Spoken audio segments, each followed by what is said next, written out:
is born and bred and the life and soul of the AHS. But COVID messed that up, so we moved to the fall. So now we had to make this award so we can celebrate him again. So, but here, just his background. So Todd grew up in this house in rural South Carolina.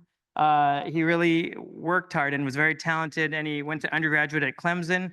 He played football and was a superstar there in football. You can see that leadership that he exudes in surgery. He did his residency and research fellowship at the University of Louisville, and then did his fellowship, clinical fellowship at Cleveland Clinic, where he stayed on as faculty. He then became professor and then chief of GI and MIS surgery. He was the director of the Carolinas Hernia Center at Carolinas Medical Center and the fellowship director for advanced GI surgery. And he was there for 26 years and built that house. And you can see who lived in that house is all of his fellows and his grand fellows and all of the people he built that system. But he recently started the next chapter of his life at Endeavor in Chicago, a super exciting move that he and Lindsay made with Toby, their dog. And it really came from this, that, once the NCAA started paying name, image, and likeness, Todd realized that he didn't need to work at Carolinas because he could just collect royalties from his college career. And so that set him free from Carolinas, and he's now on the next phase of his story. But everybody knows Todd as the GOAT. So all patients and hernia surgeons know that Todd Heniford is the greatest of all time. So he was a past president of the American Hernia Society. He was MedStar Georgetown Lifetime Achievement Award winner. He was the Nihus Wants Career Achievement Award winner. The European Hernia Society just recognized him for a Lifetime Achievement Award. He was the first one to get an honorary certificate in the European Board for Abdominal Wall Surgery. He's been Mentor of the Year and Educator of the Year for basically every year that Carolinas has years. But this is probably the greatest example of his legacy. 8 of Dr. Heniford's trainees have been elected as president of the AHS. And look at that lineup. It's just everybody. And if you look at the next group, you can just see that you can just keep going down the line, and we're going to just fill all those boxes till you've hit bingo. So, but it's a pretty amazing legacy. So I have 597 pictures of Todd Heniford on my phone, but this is the first one. And so this is Todd Heniford and I hanging out in Milan. And it's just an amazing thing for all of you in the audience that this is what kind of family this is. It's like, we think about it and we have such deep friendships, but it's only been 10 years that we've all been really hanging out together. And it really is an amazing thing that this group is welcoming, and you'll make some of your best friends, and you'll, do so many great things in your own professional lives and practices, but from what you get in these relationships. And Todd, even though, I was not from the Heniford lineage, he was always welcoming to me.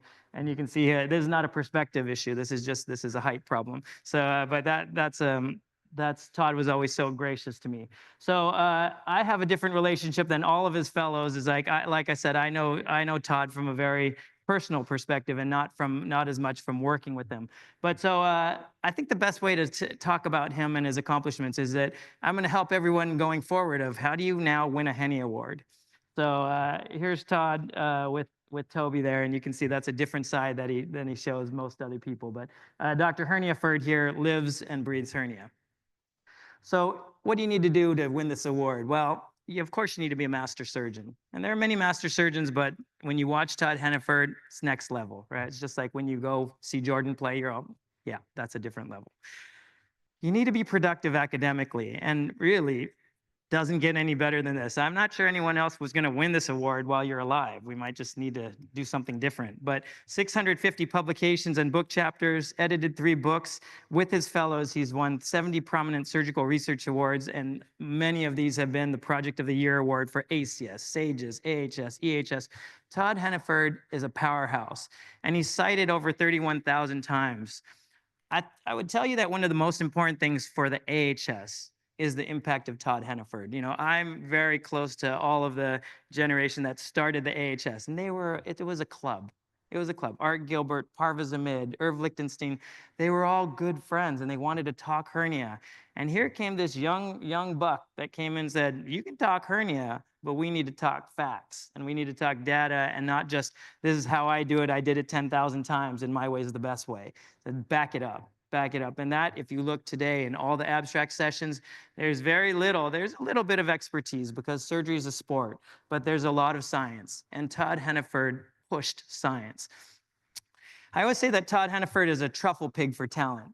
One of his greatest skills, aside from being so amazing, is that he can pick other people who are amazing and then elevate them to be their best selves. And if you look at this lineup of his fellows, you can see a very dapper Yuri Nowitzki right there in the corner. You can see Mike Rosen in the front row there, and you see Kent and you see Will, and you just all stars, all stars.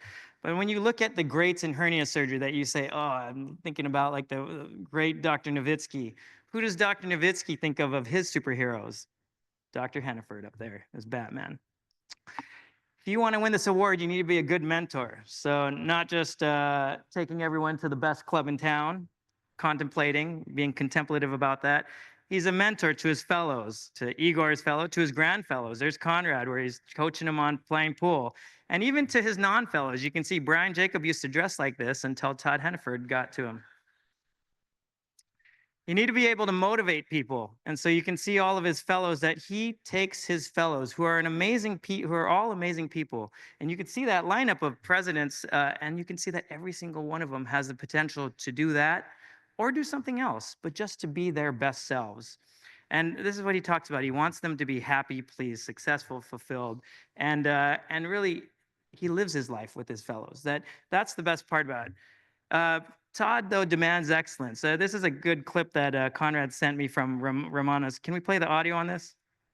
I'll live here all day. Let's go. How much can I teach you? If you don't show up prepared and you haven't read the paper and you haven't seen the patient, and then what ends up happening is you'll suss that out. You'll get that out pretty quick, and then you're going to watch me operate. My responsibility is not to teach you about the patient, teach you about the procedure, tell you about the papers that I wrote. It's time for them to be a professional. And this is not math homework. This is not learning the Krebs cycle. This is your profession for the rest of your damn life. Show up prepared. And so people show up for my reputation, and I tell them every single patient I see, and they'll say, oh, it's so great to come in here. And I go, you realize my reputation does nothing for you while I'm standing over you. I have to show up. I got to earn it every day. Residents will respond to that. And if they show up, I'll let them live right here. We're just we'll spend an extra time right here, but you got to you got to show up like a boss. Own the patient. Own the procedure. We've written about everything that we're going to do in the operating room. Well, that's what all of his fellows know, is that I only know European Todd, but all of them know about the belt. See him taking it off, and when Fish gets out of line there, he's time to crack the whip and say, get serious, boys. So you need to invest in people. And nobody does it better than Todd. When everyone has all these other things going on, he always takes out time for his fellows, for his trainees, and he sets it aside. And there can be any other thing going on, and he'll say, no, I have time that I put aside for my fellows. You need to share your knowledge. And Todd has been all over the world. He's given probably thousands of lectures at this point. But it's pretty great when you could just have a lecture where the title is legend. And so you can see we're all standing underneath that. And he really is a legend, and he is an honorary member of everything. But if you listen to Todd Heniford speak, I always tell him you should have been a preacher or a car salesman or something, because whatever he's saying, I'm buying, but it's just, he has such dynamic talks. Him and his fellows pick that up too. You hear Mike Rosen talk, and you hear Yuri talk, but Todd is the goat of that as well. You also want to constantly learn. We talk about old dogs don't learn new tricks, but Todd Heniford is constantly learning, even from his grandkid. This is his grand fellow, Conrad Balliser, where he really took time to say, we can still do things different, and we can do it better, and we can continue to innovate our whole careers. You want to build bridges, and Todd is nothing but bridge building all over the world. He has friends everywhere, and we've had such a good time really enjoying that with all of the greats of hernia surgery, but just great people. You want to inspire others. You want to inspire the young residents, the medical students, the people in this room, the surgeons that you meet. And he's defined this field for what it truly should be, that there's complexity, there's excellence, there's things that we gain from this field, but it also takes a lot of work. And it's not just doing the minimum, it's doing the maximum and pushing the field forward and studying it and pushing the science. Most importantly, Todd teaches us that you want to teach by example. If you really want to win this award and make a difference, you want to teach by example. And Todd Heniford is really such a good human being. And so this is a picture of Neil Smart, who we'll hear a lot about in the next hour. But Neil Smart, our good friend, this is right after he was diagnosed with cancer. This is at Prague. The EHS was going on, but he wasn't going to join the meeting, but he still wanted to see his friends before he had surgery. And, Todd was there when he had surgery.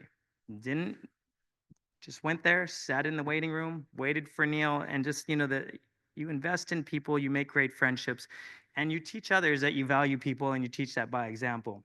So, Connor, can you help come up here? And Andreas and Lindsay and everybody, can you come up here? So, our good friend Neil Smart always talked about, don't save your best bottle of champagne for another day. Recognize those people that you love and value them. And so, on behalf of Neil Smart, our good friend, I'm going to have the toast for Todd Heniford for this education award. And so, for the audience, there's champagne for everybody, but for Todd, come on up here, and for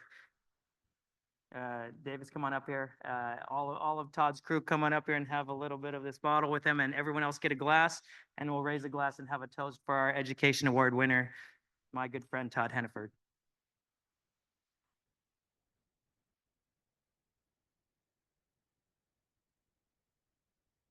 We flew in a true expert on cracking that champagne bottle there. Can we get some glasses? Can we pass around the champagne, and can we get some glasses up here?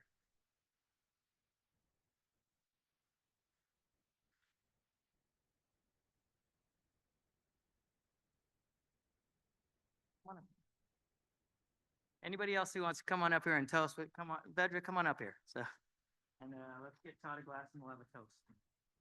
So if you could stand up, and we'll raise our glasses to our Education Award winner on behalf of our good friend Neil Smart, in memory of Jared Kaufman, and to the GOAT. Cheers.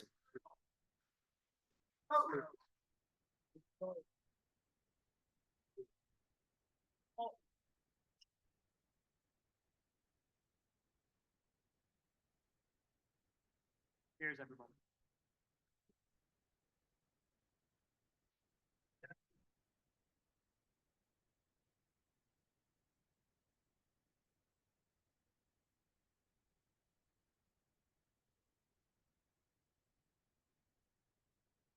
Yeah. Quick photo of everybody. Oh, yeah, let's take a quick photo.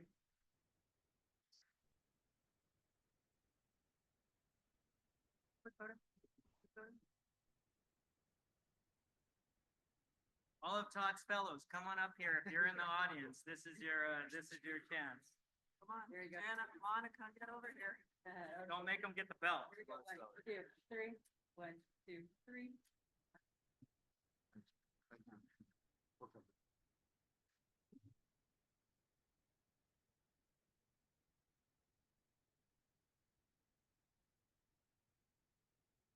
I'll have a little more of this.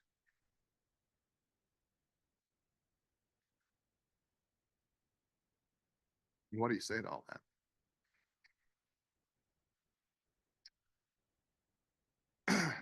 And David, thank you for that. It's just such an incredible introduction. And thank you to the American Hernia Society, and to my colleagues and my friends and my hernia family. To be recognized as an educator, I've said many times, to be recognized as an educator is the best award you can ever receive. To elevate young people, to make them reach further and actually push them further and beyond whatever they thought they could do. And it's truly humbling in this audience, and the people that are in this audience and the people that will be here. When you look at the faculty,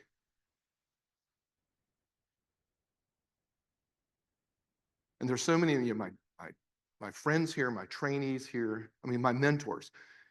And I like to think that, we had this conversation yesterday. I just did my part. There's so many people in this audience that have elevated hernia surgery. You know, when I was young, and much like what Vedra said, when I was young, if you said you were a hernia surgeon, it's because you couldn't operate. They accepted that you probably belonged as a surgeon on the island of misfit toys. But we've changed all that, and the people in this room that have changed so much of this. When you think about you take like what Wolfgang has done, and Renee and Bern and those guys, and they created hernia days. They drove in a country, they drove the importance and the teaching to residents for the first time, which is now spread throughout the world. You look at Renee. Renee did the first randomized prospective trial ever in hernia repair and continues today. You think about Yuri. I mean, you're talking about like incredible. He changed the concept of like our ability to take care of patients, which has now been translated from open to robotic and has enabled us to do something truly special. And you look at Igor and you look at Conrad. Those guys took that science and took that procedure and they made it into poetry. They made it into art. And then they're able to translate that around the world. And then Lars, what you've done in Denmark, you teach me every day how to be a better surgeon. And then there's like Johan and David, and you've made anatomy important. And then it's not just the anatomy, it's the form and the function and how that impacts our ability to take care of patients. And then what happens afterwards. And then Erwin, I saw you a few minutes ago. I mean, what you've done around the world to help people around the world, and you give and you give and you give, and you recruit other people to help you. There's so many people in this room. For me to receive this award, it's so humbling. I mean, I just spent a week with Andreas, and who has taken the veil off the shoulder lights repair and it demonstrates it to everyone. And then with Ferdinand, I mean, we now can become board certified. It really is truly incredible. And it's so humbling, Renee, to be in this room and receive this award. I just did my part. And it's so funny, I had a conversation with some young surgeons a few weeks ago, and they acted like, or they seemed like, and that, perhaps out of the womb, I could influence hernia. And it could not be further from the truth. I did my fellowship at the Cleveland Clinic and then did 1 year on the faculty, and I made my announcement to leave, and I was called to the CEO's office.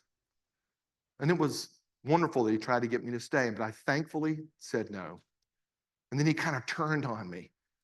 And he's like, you're going to go down to the Carolinas. And exactly what he said was, you're going to wade in a pool of surgical mediocrity. And essentially said, the things that you're going to write, you're going to be like self-blogging the waste of a surgical existence. Motivating? Maybe a little. But I showed up at the Carolinas Medical Center, which is a county hospital. And the most important thing I ever did was team up with Ken Kircher. And Vedra said it, he is the best surgeon I have ever known. And for 25 years, he was my partner. And all we could do is build a team and start doing good surgery and attract good fellows.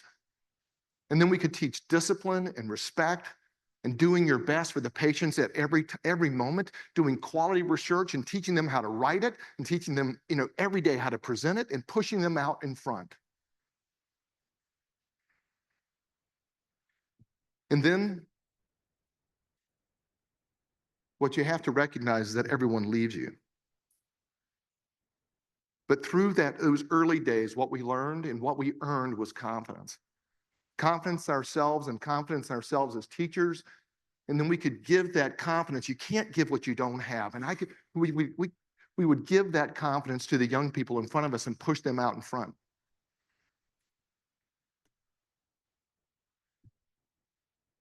And then they would be recognized as the smart and remarkable surgeons that they were.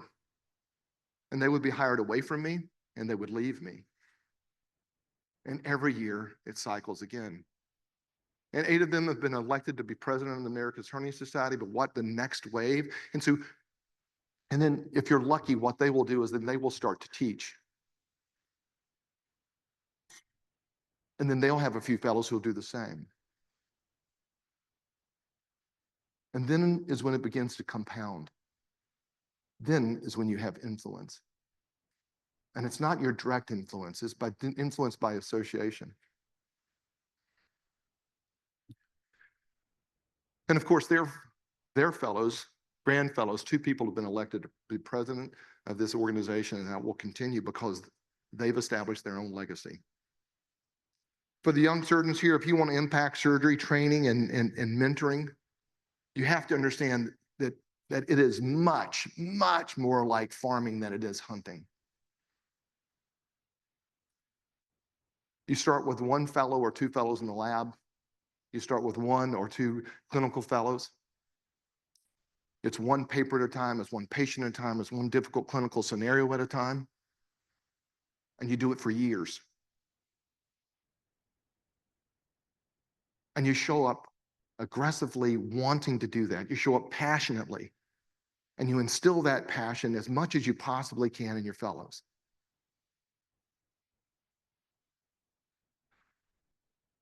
But again, every year, they leave you. And then you have to start with a new research fellow, Lars.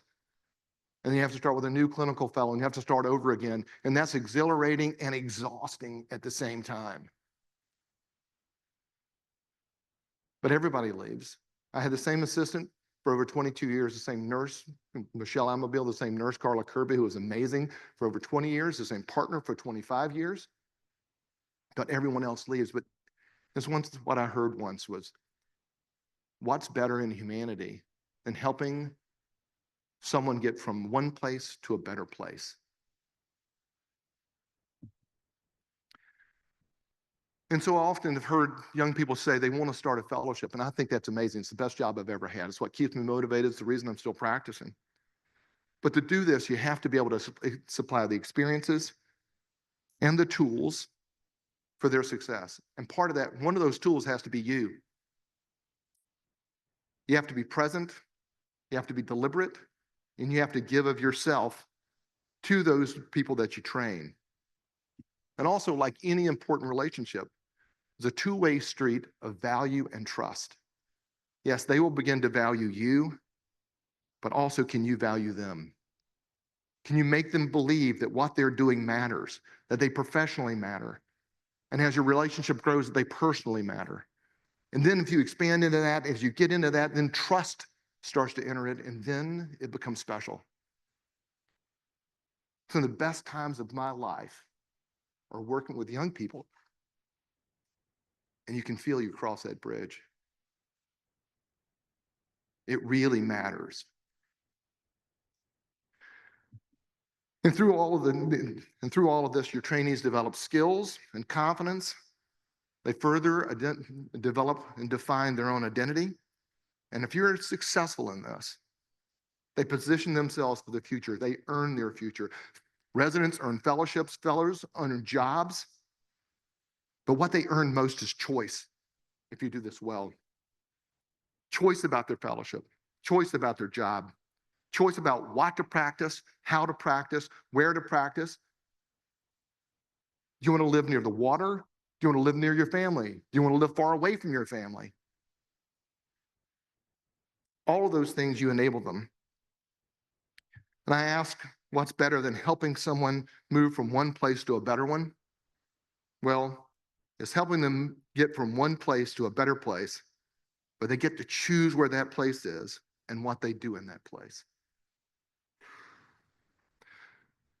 David, you mentioned that people say I was tough when I was young and determined and driven. But can you imagine, just for a minute, can you imagine as a young surgeon, I'm not that much older than Yuri, as a young surgeon standing across the table from Mike Rosen and Yuri and Will Cobb and Christy Harold and Kent Kircher, these people who ooze ego. They had magnums of talent. They're heroically fearless and damn confident. I mean, what about poor them? What about poor me? Oh. I mean, It was like hitching up to a bucking bronco every day at the operating room table. But I owe so much to my fellows. Those Broncos, they challenged me and they taught me, and we grew together.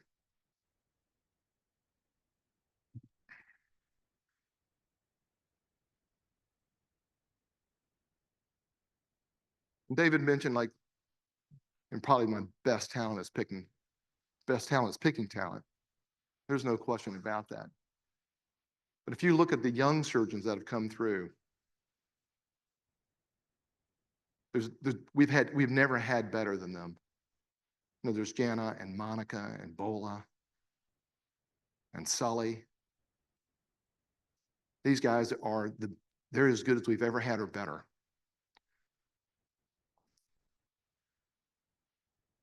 To have this award named for me is overwhelming, but this award is not mine.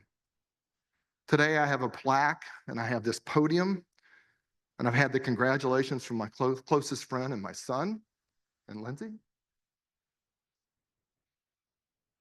This named award in my honor is something that will live in me in the deepest reach of me for the rest of my life.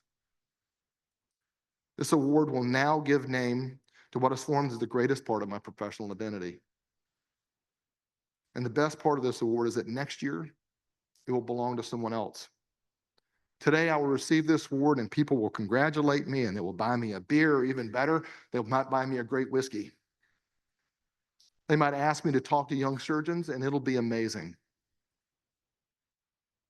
But what's truly fantastic is this award is meant for those who will follow me. All of these things, the praise, the great whiskey, all that will be given to the person who wins it next year, and I will lavish the praise, and for sure I will buy the whiskey. I thank the AHS for their gracious thoughtfulness. I thank Flavio and Vedra for your leadership. And I thank my previous trainees.